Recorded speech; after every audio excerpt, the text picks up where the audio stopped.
Hi guys, you watching flying without limitation. आज की इस वीडियो में हम देख रहे हैं हरिंग वंश के बारे में। अगर आप जानना चाहते हो हरिंग वंश के बारे में सब कुछ और एक भी क्वेश्चन नहीं छोड़ना चाहते हो तो बने रहो इस वीडियो में बिल्कुल एंड तक।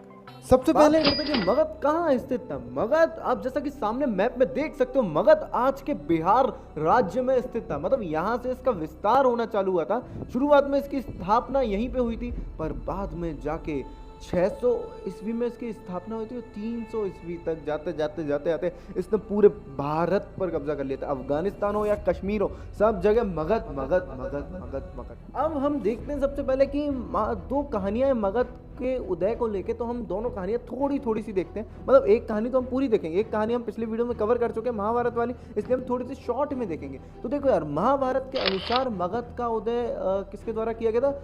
जरासंध के द्वारा किया गया था। जरासंध बृहद्रथ वंश से आते थे, जिसके संस्थापक बृहद्रथ थे। तो इन्होंने मगध में राज्य स्थापित किया था, तो इनके द्वारा मगध की स्थापना करी गई थी।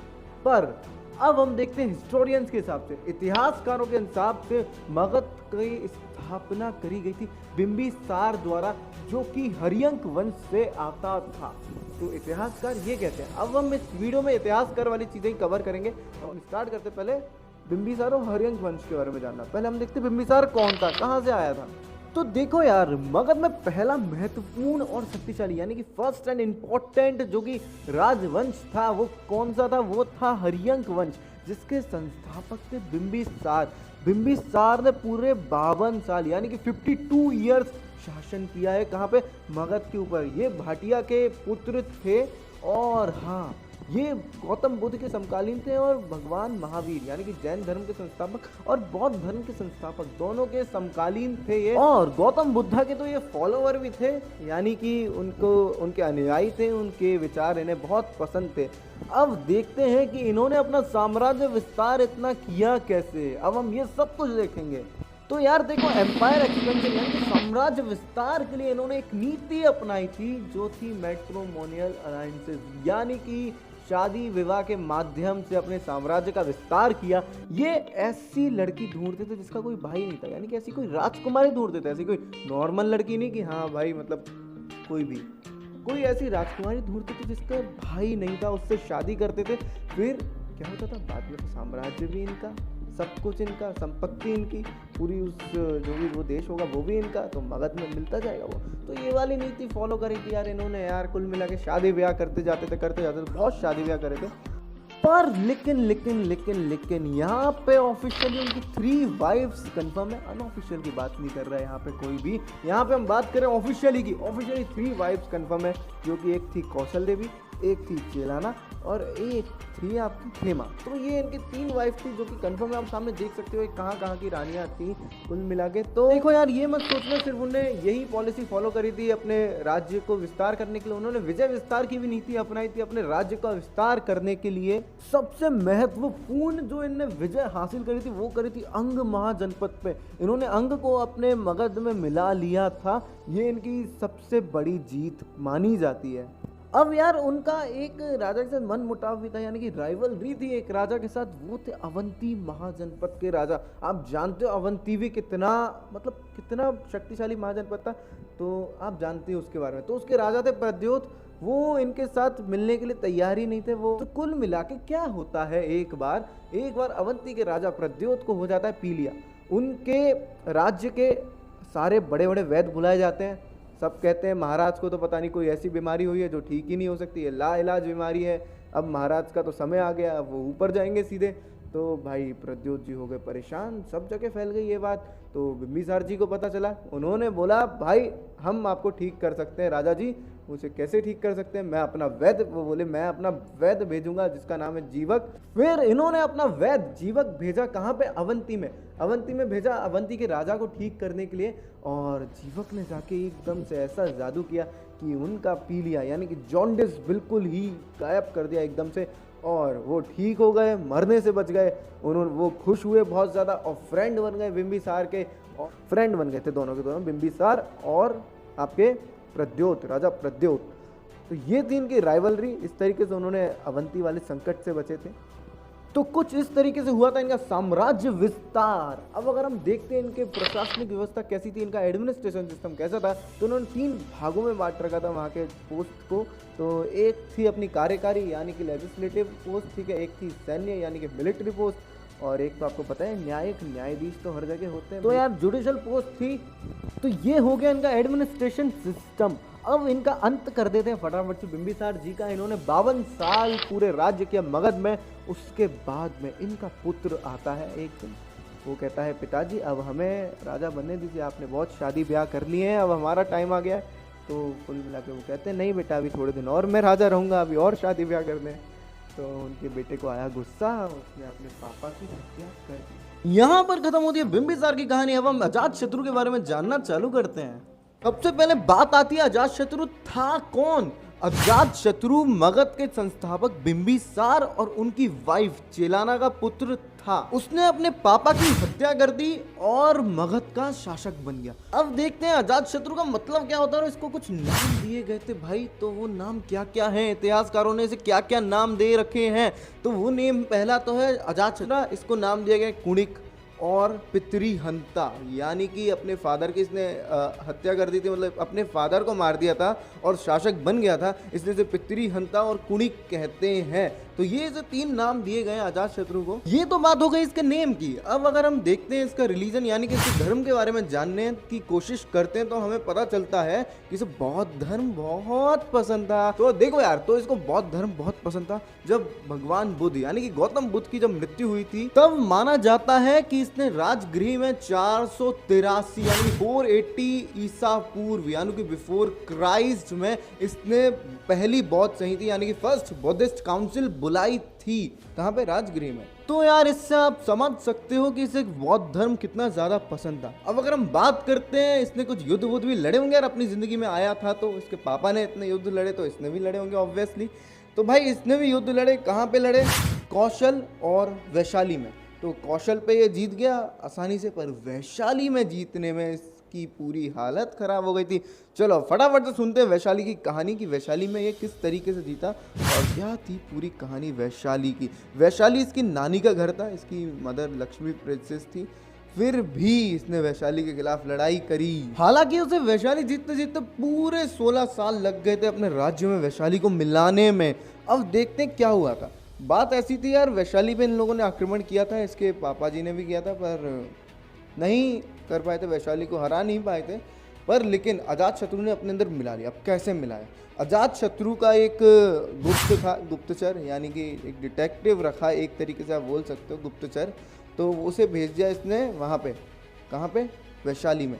वैशाली में वो चला गया, उसने चुपचाप से सारी की सारी चीज़ें देखी कि इनके पास कौन कौन से हथियार हैं, सेना इनकी कहाँ से आती है, हमारी सेना कहाँ से घुस सकती है और किस तरीके से हम इन्हें हरा सकते हैं। तो ये सारी की सारी चीज़ें नोट करके कौन लेकर आ गया? उसका गुप्तचर वर्षकार। तो वर्षकार ये सारी जानकारी लेकर आ गया। तो उसने वर्षकार ने आके बोला अजातशत्रु भाई को। तो अब वो हथियार कौन से हैं? वो हथियार थे वॉर इंजन एंड चैरियट्स यानी कि स्तंभ मूसल और महाशिला घंटक, इन्हें हिंदी में बोला जाता है ऐसा। अब देखो यार, तो उसने यार वॉर इंजन का प्रयोग किया स्टोन्स वगैरह फेंकने के लिए और ये चैरियट का भी उपयोग किया। तो इन 2 हथियार की मदद से उसने वैशाली को जीत लिया और अपने अंदर मिला लिया। तो ये उसकी बहुत बड़ी जीत थी। किसकी? अजातशत्रु की। तो देखो यार, अजातशत्रु के ऊपर से एक खतरा गया ही था, तभी दूसरा खतरा आ गया। वो क्या था? अवंती के राजा ने इस पे अजातशत्रु के राज्य पे आक्रमण करने की कोशिश करी थी। अवंती के राजा की कहानी आप जानते हो ना क्या हुई थी पिछले वीडियो में, बिंबिसार वाले वीडियो में आप देखना, आपको समझ में आ जाएगा। तो अवंती के राजा ने अलग होने की कोशिश करी, मतलब इस पे आक्रमण करने की कोशिश करी। हालांकि इसके जीते जी वो इस पे आक्रमण कर नहीं पाया और इसने किलेबंदी भी करा दी। इस कारण से कहा कि अपनी राजधानी राजगृह की इसने किलेबंदी करा दी। अब यार ये खतरे खत्म हुए ही थे, तभी एक और खतरा आ गया अजातशत्रु के ऊपर। ये सबसे बड़ा खतरा था, ये था उसके अंत का खतरा। उसका भी बेटा आया उसके पास, बोला पिताजी अब मुझे शासक बनने दो। इसने भी मना किया, नहीं बेटा थोड़े दिन अभी मैं और बना रहूंगा। उसने क्या किया? वही किया जो इसके पिताजी ने इसके दादाजी के साथ किया था, वही उसके बेटे ने अपने पिताजी के साथ कर दिया, अपने पिताजी की हत्या कर दी और उदयन शासक बन गया। इस तरीके से हो गया अंत अजात शत्रु का। शुरू करते हैं उदयन के बारे में, जो कि अजात शत्रु के बाद शासक बना। देखो यार, उदयन था अजात शत्रु का पुत्र, इसने अपने पापा की हत्या करी थी, फिर ये शासक बना। जैसे किसने किया था? जैसे किया था अजात शत्रु ने। देखो यार, यहाँ पे इतिहास ने अपने आप को फिर से दोहराया। तो भाई, अजात शत्रु ने जैसे अपने पिताजी की हत्या करी थी, वैसे ही उदयन ने भी अपने पिताजी की हत्या करी और शासक बन गया मगध का। और इसलिए इससे भी पितृहंता कहा जाता है। जैसे हम अजात शत्रु को कहते थे पितृहंता, उसी तरीके से उदयन को भी कहा जाता है पितृहंता।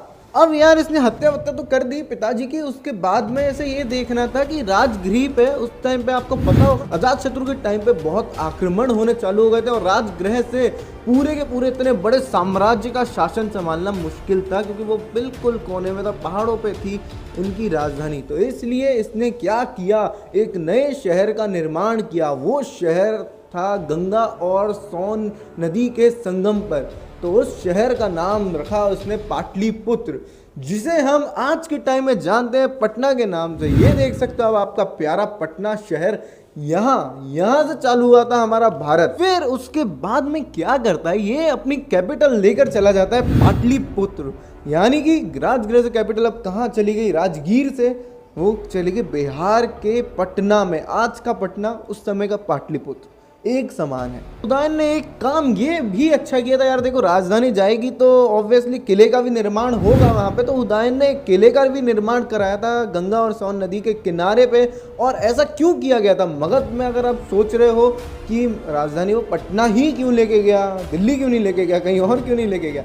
देखो यार, पहले तो उस टाइम पे ऐसी कोई जगह थी नहीं, और मगध साम्राज्य के बिल्कुल केंद्र यानी कि बीचों बीच में, जैसे मध्य प्रदेश है भारत के बीचों बीच, उसी तरीके से मगध साम्राज्य के केंद्र में पटना यानी कि पाटलिपुत्र स्थित था। इस वजह से वहां से शासन चलाना बहुत आसान था, इसलिए राजधानी की स्थापना उसने पटना में करी। इसके बाद में इसकी भी लाइफ में वही मोड़ आया जो इसके पापा और इसके दादाजी की लाइफ में आया था, यानी कि इसकी भी हत्या करा दी। पर नहीं नहीं नहीं नहीं नहीं, इस बार इसके बेटे ने इसको नहीं मारा। इसने अपने बेटे को पहले ही समझा था, बेटा अगर तुझे शादी वगैरह करने का मन हो और तेरे को अगर शासन करने का मन हो, गद्दी वद्दी चाहिए हो तो मेरे से मांग लियो, कोई बात नहीं मैं दे दूंगा, पर मारा पीटी मत करियो। तो कुल मिला के इसलिए इसकी हत्या इसके बेटे ने नहीं करी। पर लेकिन माना ऐसा जाता है कि अवंती के राजा पलक ने इसकी हत्या करवा दी थी। और कुछ लोग ये भी मानते हैं ये स्वाभाविक मौत मरा था, मतलब इसकी मौत आ गई थी तब मर गया था, पर लेकिन नहीं। तो यार देखो, जब ये मर गया इसके बाद में 3 राजा आए मगध पे, मतलब यानी कि हरियंग वंश से शासन करने के लिए। मगध पे तो बहुत राजा है, पर हरियंग वंश से शासन करने के लिए आखिरी के 3 राजा, एक थे अनिरुद्ध, उसके बाद में थे मंड और उसके बाद में थे नागदशक।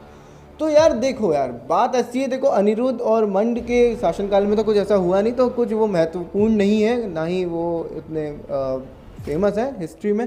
तो कुल मिला के क्या होता, नागदशक के काल में, नागदशक एक अमात्य यानी कि अमात्य उस टाइम पे मंत्री को कहा जाता था। तो नागदशक एक अमात्य की नियुक्ति करता है जिसका नाम होता है शिशुनाग। और क्या होता है, नाग दशक के काल में जनता बहुत ज़्यादा परेशान हो जाती है इससे। ये कुछ काम धाम करता नहीं था, बैठा रहता था, ऐसे ही कुछ फालतू आदमी था।